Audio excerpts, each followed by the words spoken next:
It is 11 p.m. A single grocery receipt sits on a kitchen counter. The total is $47. The room is quiet except for the soft hum of a light overhead. Shoes are still on. The phone lies face down on the counter. A tired hand picks up the receipt and looks at it again. The strange thing is, this is not about groceries. The food is already in the fridge. The bill has already been paid. The problem is not the $47. The problem is the math that starts after the store is closed. How much is left until payday? What bill is coming next?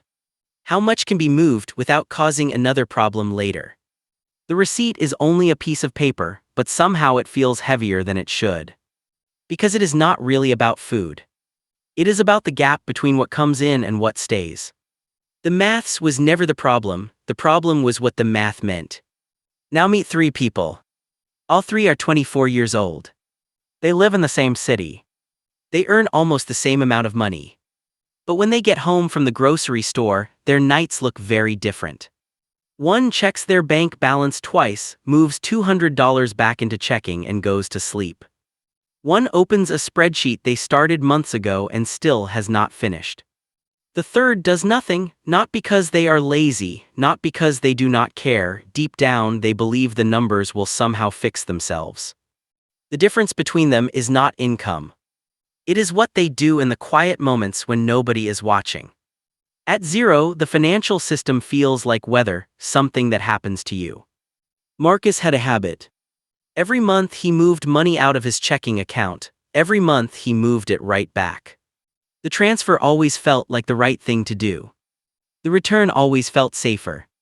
At first he told himself he was being careful, then he told himself he was waiting for the right time. Months passed. Nothing changed. One night after checking his balance for the second time, Marcus made a small decision. Not a big one. Not a life-changing one. He set up an automatic transfer for $150 into an index fund. Then he closed the app. The next morning, the money was gone from his checking account. For the first few days, he thought about it often. He wondered if he should stop the transfer. He wondered if he should move the money back. He wondered if he had made a mistake. Then week 2 arrived. He opened the app and looked at the account. The balance was lower. Down $11. Not up. Down. For a moment, his finger hovered over the screen. The old habit came back immediately. Move it back. Fix it. Do something. Anything. Instead, he put the phone down. Nothing happened. The next day, nothing happened again. The world did not end. His rent was still paid. His light stayed on. His bank account survived. For the first time in his life, a number moved because of a decision he made and then left alone. That was new. Most of Marcus's money decisions were really reactions. A bill arrived. A sale appeared. A balance dropped. Something happened and he responded. This was different. He had acted first. Then he had done nothing. The strange part was that the doing nothing felt harder than the transfer itself. The transfer took seconds. Leaving it alone took weeks. People often think money grows because someone picks the perfect investment. Marcus was learning something else.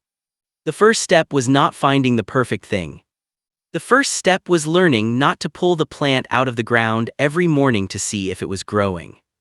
That month, the account did not make him rich. The balance barely changed. But something else changed. For the first time, his money was moving without needing his permission every day. And Marcus learned his first real rule. The first financial skill isn't picking. It's not undoing. Daniel was different. He did not struggle to start. His problem was that he never felt finished.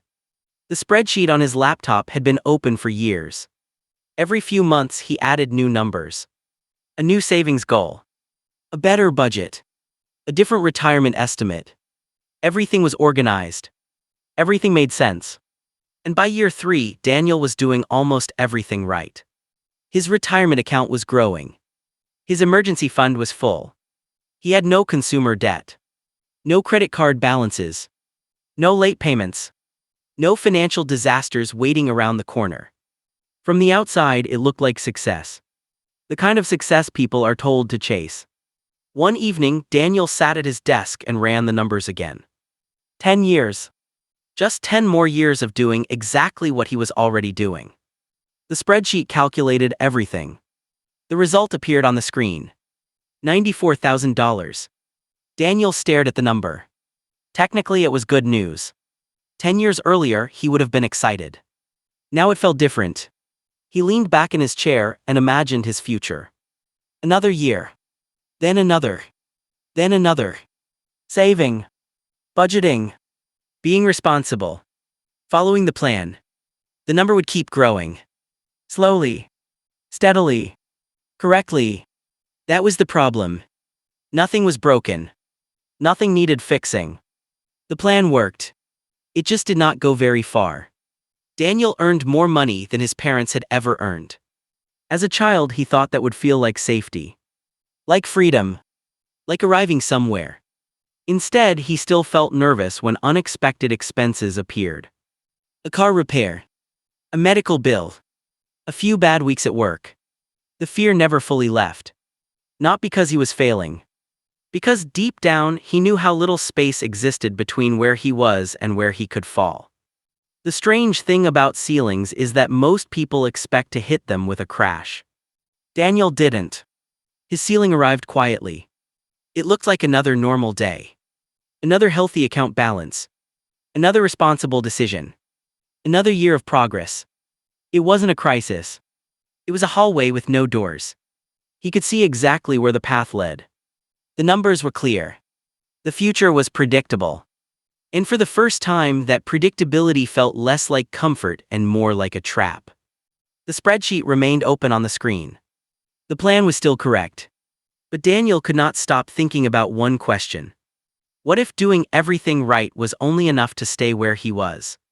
What if the destination was already visible from here? And what if he did not like what he saw? Marcus did not start with a big idea.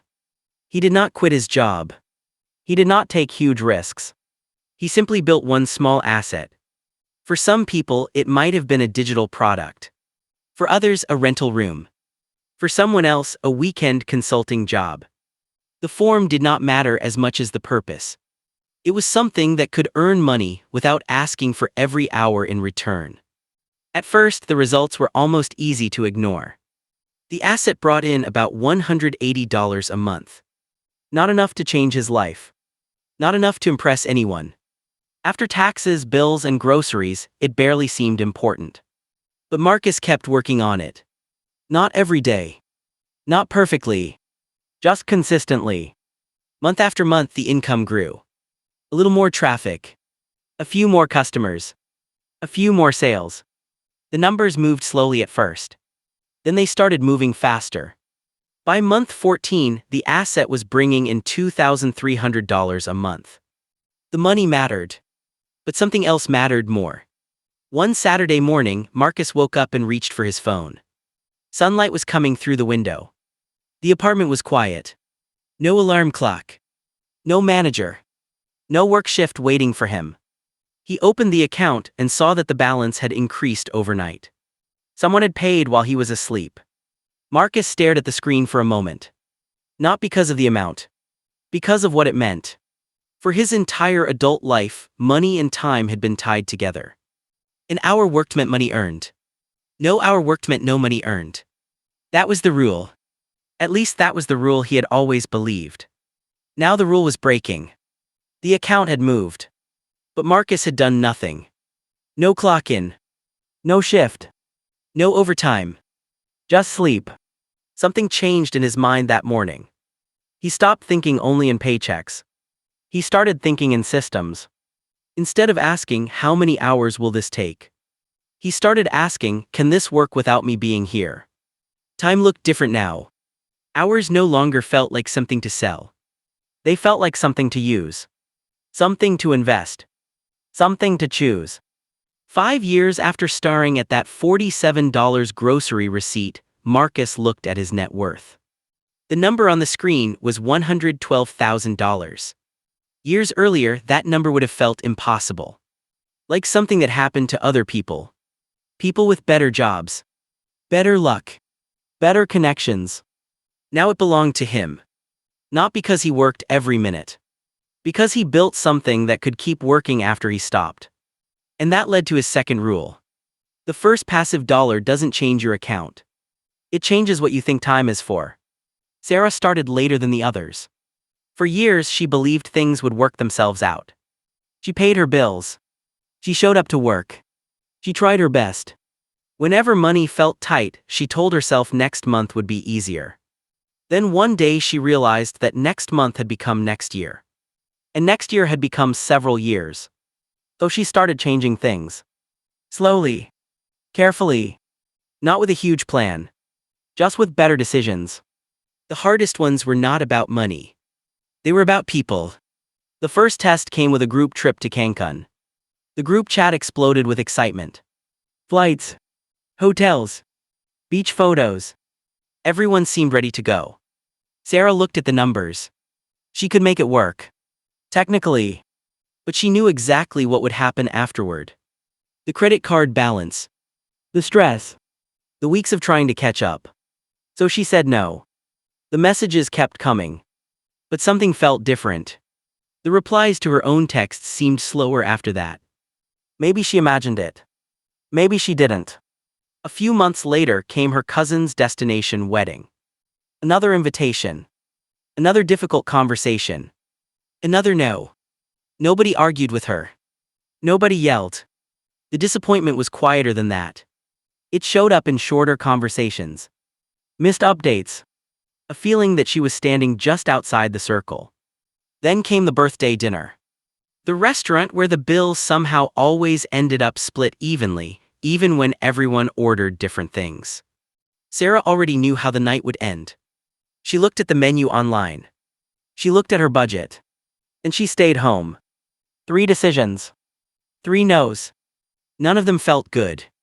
Nobody gathered around to tell her she was being responsible. Nobody congratulated her for protecting her future. Life is not always that neat. By making those choices, Sarah kept about $40,400 that could have disappeared in less than 3 months. The money stayed in her accounts. The debt never arrived. The progress remained intact. But there was another cost that no spreadsheet tracked. Some relationships stretched. Some habits changed. Some conversations never returned to exactly what they had been before. Sarah noticed all of it. And she carried the uncomfortable question with her. If she was no longer spending money to keep up, what did that mean? If she stopped saying yes every time someone expected it, who was she becoming? She did not have an answer yet. She only knew one thing. She had stopped spending money to prove she cared about people. She wasn't sure yet what that said about her. By the time Marcus was closing in on a net worth of $200,000, people started assuming he had become comfortable with money. Fearless. Confident. Certain. They were wrong. The fear was still there. It had simply changed shape. One investment in his account was up 34%. Another was down 61%. The second one was not a broad fund. It was a concentrated bet on a single stock. A company he believed in. A story that had made sense when he bought it. Now the numbers on the screen told a different story. Years earlier, Marcus would have panicked. He would have checked the price every hour. He would have searched for opinions online. He would have looked for someone to tell him what to do. Instead, he sat quietly and looked at the loss. No anger. No panic. No dramatic reaction. Just questions. What did I know when I bought this? What did I assume? Which parts were facts? Which parts were hope? And most importantly, what is the actual cost of being wrong? The questions mattered more than the loss itself. Because Marcus had learned something over the years. A bad outcome does not always mean a bad decision. And a good outcome does not always mean a smart one. The goal was not to avoid mistakes. The goal was to understand them. For 3 weeks he reviewed everything. The company. The numbers. The reasons he had invested in the first place. Some parts of the original idea still made sense. Others clearly did not. So he made a decision. Not based on pride. Not based on fear. Based on what he knew now. He repositioned the money and moved forward. The loss hurt. Of course it did. Nobody enjoys watching money disappear. But the feeling did not control him. That was the difference. People at the bottom often imagine that successful investors feel less fear. They imagine confidence replaces uncertainty. That wealth removes worry. It doesn't. Every level comes with new risks, new doubts, new decisions. The people who grow are not the people who never feel afraid. They are the people who stop treating fear like a stop sign. Fear becomes information. Something to examine. Something to question. Something to learn from. Not something to obey. As Marcus looked over his accounts that night, he realized another rule had taken shape. Risk isn't the opposite of safety. Unexamined risk is. It happened on a Tuesday. At 2:17 in the afternoon. Marcus was sitting in a meeting, half listening to a discussion about deadlines and project updates. His phone vibrated once. He glanced down. A notification sat on the screen. His net worth had crossed $1 million. For a second the room seemed unusually quiet. Not because anything had changed. Because for 10 years he had imagined this exact moment. 1 million. The number had lived in his head for so long that it almost felt like a place. A finish line. A destination. Proof that all the sacrifices had meant something. Marcus looked at the notification. Then he locked the phone and went back to the meeting. Nobody noticed. Nobody applauded. The conversation continued exactly where it had left off. An hour later he was answering emails. A few hours after that he was sitting in traffic. The world had not changed at all. That night after dinner he opened the app again. The number was still there. Just over 1 million. He stared at it longer this time. Waiting. Not for the money. For the feeling. The one he had imagined during the difficult years. The feeling that would make all the stress make sense. The feeling that would tell him he had finally arrived. But it never came. His partner noticed something was off. What's wrong? They asked. Marcus looked up. He wanted to answer. But he wasn't sure what to say. Nothing was wrong. That was the problem. Nothing was wrong. The bills were paid. The accounts were healthy. The goals had been reached. The number he had chased for a decade was finally real. And yet he still felt like himself. The same person who worried sometimes. The same person who made mistakes. The same person who woke up every morning with decisions to make. The $1 million had changed many things. But it had not transformed him. It had not erased uncertainty. It had not created permanent happiness. It had not delivered the version of life he had secretly imagined. Instead, it gave him a different set of choices. Different responsibilities. Different constraints. The realization hit harder than any market crash ever had. For years, Marcus believed the number was carrying an emotion. As if success itself could be deposited into an account. As if enough money would eventually create a permanent sense of peace. Now he understood something that felt both disappointing and freeing. The goal had been real. The feeling had not. He had spent 10 years building toward a feeling that wasn't there. The goal had been real. The feeling had been fictional. And sitting there in the quiet of his own home, Marcus finally understood that wealth could solve many problems. But it could never become a personality. It could never tell him who he was. That part of the work was still ahead of him. 10 years passed. The three people who once stood in the same grocery store were no longer standing in the same place. Not financially. Not emotionally. Not in the way they saw the future. Marcus had reached a point where capital moved faster than he ever imagined possible. One phone call could redirect $40,000. One decision could change the next several years. The strange part was how normal it felt. At 24, he thought wealth would feel powerful. Instead, it mostly felt quiet. The numbers were larger. The choices were larger. But they were still choices. One afternoon, an opportunity landed in front of him. If everything worked, it could make him another $200,000. 10 years earlier, he would have accepted immediately. Without hesitation. Without sleep. Without questioning the cost. Now he looked at the details and closed the file. The money was attractive. The stress was not. The risk was not. The hours were not. For the first time in his life, he walked away from a large amount of money because he simply did not want what came with it. That surprised him. He could not imagine making that decision when he was 24. He was not even sure it made him a better person. Maybe it didn't. Maybe it only meant he valued different things now. Daniel's life looked different. The spreadsheet was still open. The habits were still strong. The systems were still organized. But he was still trying to improve a machine that had limits from the beginning. Every year he found new ways to optimize. A little more efficiency. A little less waste. A little better result. Yet the breakthrough he wanted never fully arrived. The plan continued to work exactly as designed. That was the problem. It had never been designed to go much further. Sarah was behind the others by almost 3 years. She knew it. She felt it. But she was building with a different kind of focus. Every sacrifice had taught her something. Every difficult conversation. Every invitation she declined. Every uncomfortable choice. She knew exactly what progress had cost her. Because of that, she protected her future with a level of discipline she never had before. None of them had perfect lives. None of them had escaped uncertainty. The problems were different now. That was all. The loneliness was different. The decisions were different. The trade-offs were different. Money had not removed complexity. It had simply changed its shape.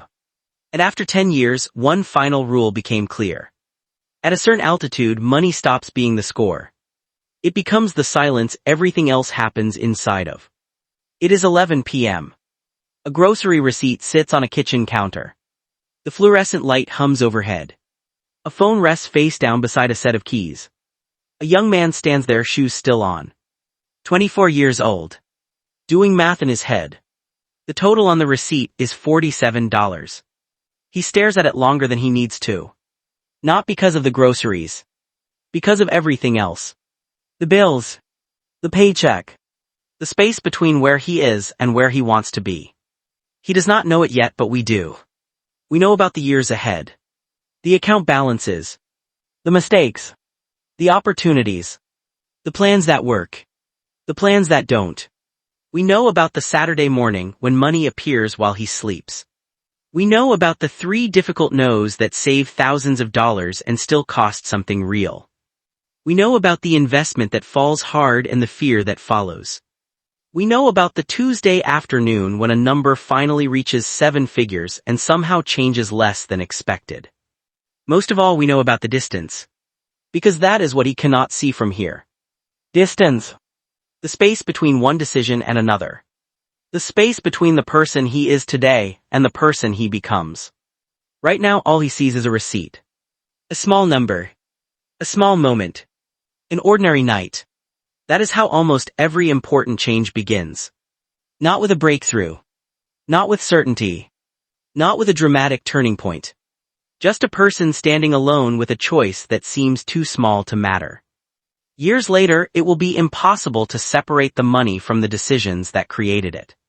Impossible to separate the outcomes from the habits that came before them. Impossible to separate the life from the person who slowly built it. Because everything compounds. The money. The decisions. The version of yourself you're quietly becoming at 11 p.m. when no one's watching. The young man picks up the receipt one more time. The kitchen is still quiet. The phone remains face down. Somewhere beyond this moment are 10 years of choices he cannot yet imagine. 3 people. 1 decade. 0 finish lines. And the next decision is already